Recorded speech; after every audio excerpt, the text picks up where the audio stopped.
সেটা না হয় বুঝলাম, কিন্তু ও কেন এমন করছে সেই ব্যাপারে কিছু বলেছে?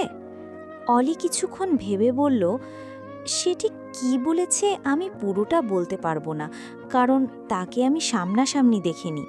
সে ফোনেই আমাকে বলেছিল যে সে নাকি আপনার কোনো ক্ষতিই করবে না, কারণ আপনাকে নাকি তাদের প্রয়োজন।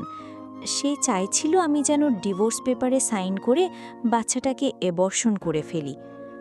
অলির কথাগুলো শুনে আলভির চোয়াল শক্ত হয়ে এলো। সে মনে মনে প্রতিজ্ঞা করল, রিফাতকে আমি নিজের হাতে মারব। রিফাত, তোর কাউন্টডাউন শুরু হয়ে গেছে।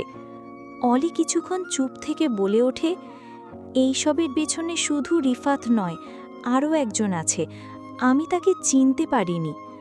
আলভি অবাক চোখে অলির দিকে তাকায়। আরেকজন ছিল মানে?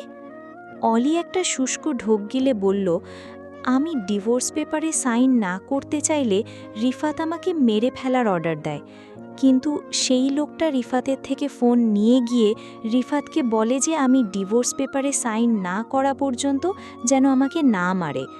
আমি সাইন না করলে নাকি আপনি কখনোই দ্বিতীয় বিয়ে করবেন না। অলি কথা শুনে আলভি একটা শ্বাস ফেলে বলল, এসব কেমন কথা? আমি দ্বিতীয় বিয়ে করলে সেই লোকটার লাভ কি? সেটা তো জানি না, কিন্তু সেই লোকের কণ্ঠটাও আমার পরিচিত লেগেছিল। আমার মনে হচ্ছে লোকটা আমাদের পরিচিতই। আলভি কিছুক্ষণ ভেবে বলল, রিফাত কি বুঝতে পেরেছিল যে তুমি ওকে চিনেছ, বা রিফাত কি তোমাকে নিজের নাম বলেছিল? অলি না বোধক মাথা নেড়ে বলল, মা বলতো যদি বাড়িতে ডাকাত আসে তাদেরকে চিনতে পারলেও সেটা প্রকাশ করতে হয় না, তাহলে নাকি ডাকাত রেগে গিয়ে খুনও করে ফেলতে পারে। আমি সেই জন্যই রিফাতকে চিনতে পেরেও সেটা কাউকে বুঝতে দেইনি, এমনকি নোমান ভাইয়াকেও এই ব্যাপারে কিছুই বলিনি। বাহ, অনেক ভালো করেছ। আম্মু ঠিক কথাই বলেছে, তুমি রিফাতকে চিনতে পেরেছ সেটাও বুঝতে পারলে। আলভি কথাটা শেষ না করে অলির দিকে তাকিয়ে বলে উঠল, ওরা তোমাকে অনেক মারধর করেছে তাই না? অলি মৃদু হেসে বলল, বেশি না, শুধু গুনে গুনে ৩০-৩৫টার মতো থাপ্পড় মেরেছিল। অলির কথাটা শুনে আলভির বুকটা ধক করে উঠল। স্টিয়ারিংয়ের ওপরে থাকা হাতটা শক্ত হয়ে গেল। নিজের উপরেই নিজের রাগ হচ্ছে। আলভি অলির দিকে তাকিয়ে বলল, সরি অলি, আমার বিহেভিয়ারের জন্য আমাকে ক্ষমা করে দিও। অলি বাইরের দিকে তাকিয়ে শান্ত কণ্ঠে বলল, সরি বলছেন কেন? আপনার জায়গায় আমি থাকলে আমি আরও বেশি প্রতিক্রিয়া করতাম। আপনি তাও আমাকে বাঁচিয়ে রেখেছেন, কিন্তু আমি হলে অন্য কারোর সাথে দেখা মাত্রই আপনাকে খুন করে ফেলতাম। আমি যদি জানতাম আপনি সেখানে লুকিয়ে আছেন, আমি কখনোই এত ভালো অ্যাক্টিং করতে পারতাম না।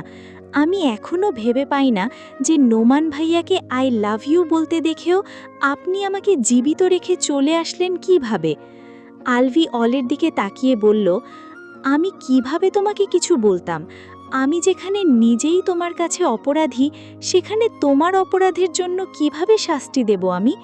তুমি ভালোবেসে আমাকে বিয়ে করনি, শুধুমাত্র বাচ্চাকার জন্যই বিয়ে করেছিলে।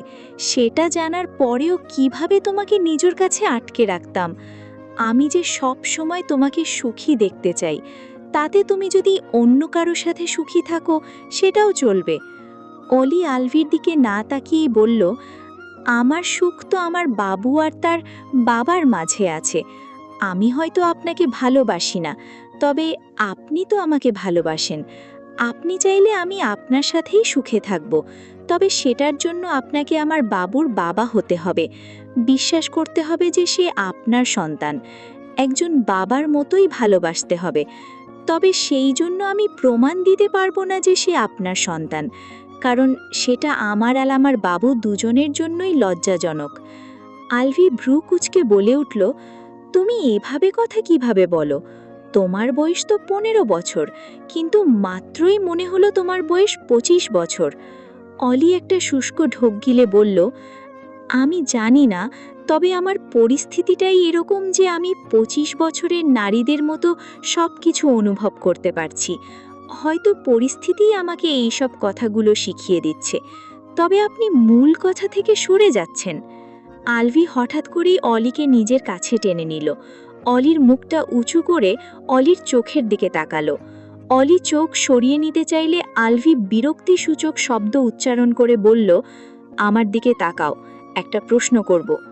অলি আলভির দিকে তাকাতেই আলভি বলল, আমার চোখের দিকে তাকিয়ে বলো যে বাচ্চাটার বাবা আমিই, তাহলেই বিশ্বাস করে নেব, আর কোনো প্রমাণের দরকার নেই।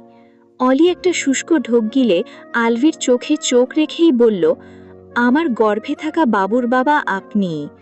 অলির কথাটা শোনা মাত্রই আলভি আচমকাই অলির কপালে নিজের ঠোঁট ছোঁয়ালো। অলির স্পর্শে অলি মারাত্মকভাবে কেঁপে উঠল। সে অটোমেটিক ধাক্কা দিয়ে আলভিকে নিজের থেকে সরিয়ে দিল। আলভির কিছুটা খারাপ লাগলেও সে রিয়্যাক্ট করল না। মাঝে মাঝে বাবুর পাশাপাশি বাবুর বাবা নিয়েও একটু ভেবো। সারা জীবন এভাবে ধাক্কা দেওয়ার প্ল্যান করলে কিন্তু বাবুর বাবার আয়ু কমে যাবে। অলি না চাইতেও লজ্জায় আড়ষ্ট হয়ে যায়। সে কি করবে? অলির স্পর্শে সে ভয় পায়, ভীষণ ভয় পায়। ঘড়ির কাঁটায় রাত ৮টা ছুঁই ছুঁই। অলি আর আলভি অলিদের মায়ের শপের সামনে এসে নামল। কিন্তু এখানে এসে খুব একটা লাভ হলো না, কারণ শপটা বন্ধ। আলভি অলির পাশে গিয়ে দাঁড়ালো। মায়ের সাথে একটা মহিলাও তো এখানে কাজ করে, তাই না? তার নম্বর আছে তোমার কাছে? অলি না বোধক মাথা নাড়ে। কেন যেন এবার অলির ভীষণ কান্না পাচ্ছে। অলি নিজের কান্না আটকে রাখতে পারল না। আমার বাদামা কোথায় গেল? অলির গাল বেয়ে পানির ধারা গড়িয়ে পড়ল। আলভি অলিকে নিজের দিকে ঘুরিয়ে প্রসঙ্গ পাল্টানোর উদ্দেশ্যে জিজ্ঞেস করল, অলি, তোমাকে কিডন্যাপ করার সময় তোমার সাথে কি কেউ ছিল না? তুমি কি চিৎকার করনি? অলি কান্নার মাঝেই বলে উঠল, না, আমি চিৎকার করার মতো অবস্থাতেই ছিলাম না। মায়ের অ্যাক্সিডেন্টের বিবরণ শুনেই আমি জ্ঞান হারিয়েছিলাম। অলির কথা শুনে আলভির মুখটা ফ্যাকাশে হয়ে গেল। সে বুঝতেই উঠতে পারছে না যে অলিকে সে কিভাবে সামলাবে। আলভি একটা শ্বাস ফেলে অলির চোখ জোড়া মুছে দিল। বললাম তো, স্ট্রেস নিও না। তুমি কি বুঝতে পারছো না? তোমার শরীরের কন্ডিশন আগে থেকেই খারাপ। প্লিজ কান্না করো না। আলভির কথা শুনে অলির কান্নার মাত্রা আরও বেড়ে গেল। নিজের কান্না লুকানোর চেষ্টায় সে অজান্তেই আলভিকে জড়িয়ে ধরে। এরকম ঘটনার জন্য আলভি মোটেও প্রস্তুত ছিল না। সে নিজের জায়গাতেই জমে গেল। কিছুক্ষণ যেতেই দু হাতে অলিকে বুকের মাঝে আঁকড়ে ধরল। অলি প্রথমে অনিচ্ছাকৃতভাবে আলভিকে জড়িয়ে ধরলেও কিছু মুহূর্ত যেতেই অলি আলভির বুকের মাঝে অদ্ভুত এক ধরনের শান্তি খুঁজে পায়। এর আগেও আলভি অলিকে জড়িয়ে ধরেছিল, কিন্তু অলি সেই সময় বেখেয়ালি ছিল। তবে এখন অলি সম্পূর্ণ খেয়ালি আছে। অলি ঠোঁট চেপে নিম্নস্বরে বলে উঠল, আপনি আমার বাবুর বাবাকে খুঁজে দিন প্লিজ, যেখান থেকে পারেন খুঁজে এনে দিন। আলভি আচমকাই অলিকে কোলে তুলে নিল, তারপর গাড়িতে নিয়ে গিয়ে বসিয়ে দিল। গাড়ি স্টার্ট দিতেই অলি এগিয়ে আসে আলভির দিকে। বিনা বাক্যেই সে আলভির কোলে মাথা রেখে শুয়ে পড়ে। আলভির কোমর জড়িয়ে ধরে আলভির কোলেই মুখ গুজে। আলভি বুঝতে পারে অলির মন ভীষণ খারাপ। সে অলির কান্নার আওয়াজ শুনতে পাচ্ছে। কিছুক্ষণ যেতেই অলি মুখ তুলে আলভির দিকে তাকায়। আপনি নিশ্চয়ই অনেক বিরক্ত হচ্ছেন, তাই না? আমি জানি আপনি কান্নার আওয়াজ পছন্দ করেন না, কিন্তু বিশ্বাস করুন, আমি নিজেকে থামানোর চেষ্টা করছি, কিন্তু পারছি না। আমার বাবা মা কোথায় গেল? আমি কোথায় খুঁজবো তাদের? আমার ভীষণ কষ্ট হচ্ছে। আলভি এক দৃষ্টিতে সামনের দিকে তাকিয়ে আছে। হঠাৎ করেই সে নিজের বাম হাতটা স্টিয়ারিংয়ের উপর রেখে ডান হাতটা অলির মাথায় রেখে বলে উঠল, মাঝে মাঝে কাঁদতে হয় অলি। আমি তোমাকে কাঁদতে বারণ করতাম না, তবে তুমি তো জানোই যে তুমি প্রেগনেন্ট। এই অবস্থায় কান্নাকাটি করলে কি হতে পারে সেটাও তুমি জানো। আর সত্যি বলতে আমি সেই জন্যই চিন্তিত। অলি পুনরায় আলভির কোমর জড়িয়ে ধরে মুখ গুজল। এই মুহূর্তে আলভিই তার একমাত্র safe and comfort zone. 15 minute পর আলভি গাড়িটাকে অলিদের বাড়ির সামনে থামালো। অলি, উঠো। আলভির ডাকে অলি মুখ তুলল, তারপর ধীর পায়ে গাড়ি থেকে নেমে এলো। অলির শরীর চলছে না, মনে হচ্ছে শরীরের সবটুকু শক্তি কেউ নিংড়ে নিয়েছে। আলভি গাড়িটা পার্ক করে অলিকে নিয়ে বাড়ির ভেতর ঢুকলো। আলভি নিজেও ক্লান্ত। অলি রুমে এসে কাপড় চেঞ্জ করে আলভির দিকে তাকালো। আলভি ফোনে কাউকে মেল করতে ব্যস্ত। অলি একটা শ্বাস ফেলে বাদামায়ের রুমে এলো।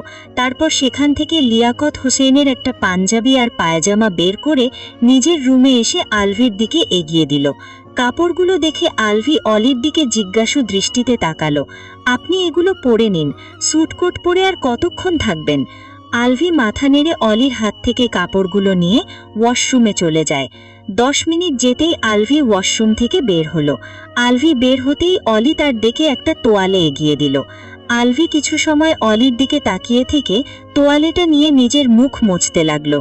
বলছিলাম যে বিড়ালের বাচ্চাটাকে সরাতে হতো। আপনি একটু সরিয়ে দেবেন? আলভি অলির দিকে তাকাতে অলি হকচকিয়ে বলে ওঠে, আসলে আমার ভয়। কুল ডাউন, আমি সরিয়ে দেব, চিন্তা করো না, এটা কোনো বড় ব্যাপার নয়। আলভির কথায় অলি ঠোঁট চেপে মাথা নিচু করে নিল। সে তো ভুলেই গেছে আলভি ডক্টর, মরা বস্তু দেখার অভ্যাস আছে তার। আলভি তোয়ালেটা খাটের ওপর রেখে অলির উদ্দেশ্যে বলল, চলো ওটাকে কবর দিয়ে আসি। আলভি এগিয়ে গেল।